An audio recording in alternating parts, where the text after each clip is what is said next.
ফিলিস্তিনের গাজা উপত্যকায় ইসরায়েলি হামলায় কমপক্ষে ২৩ জন নিহত হয়েছেন। এদের মধ্যে বেশ কয়েকজন শিশু রয়েছে। গাজার স্বাস্থ্য মন্ত্রণালয়ের বরাতে আল জাজিরার প্রতিবেদনে তথ্য জানানো হয়।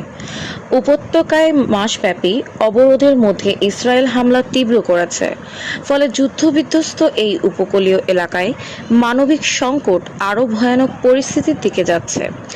গাজার স্বাস্থ্য মন্ত্রণালয় জানায়, গত ২৪ ঘন্টার গাজা উপত্যকায় ইসরায়েলি হামলায় কমপক্ষে ২৩ জন ফিলিস্তিনি নিহত হয়েছেন এবং ১২৪ জন আহত হয়েছেন।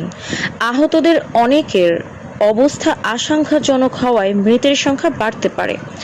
তথ্য অনুযায়ী শনিবার ১০ মে সন্ধ্যায় দেই বালাহার কেন্দ্রীয় গাজা উপত্যকায় একটি তাঁবুতে আশ্রয় নেওয়া বাস্তুচ্যুত পরিবারের উপর ইসরায়েলি বিমান হামলায় ৪ জন ফিলিস্তিনি নিহত এবং আরও কয়েকজন আহত হয়েছেন।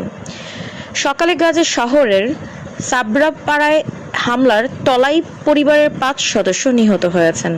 পরিবারের সদস্য ওমর আবু আলকাস এএফপি সংবাদ সংস্থাকে বলেন, ৩ শিশু, তাদের মা এবং তার স্বামী তাঁবুতে ঘুমাচ্ছিলেন। ইসরায়েলি দখলদার বিমান তাদের উপর আচকমা বোমা ফেলে।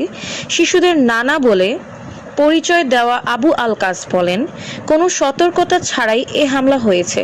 নিহতরা কোনো অপরাধ না করেই প্রাণ হারালেন।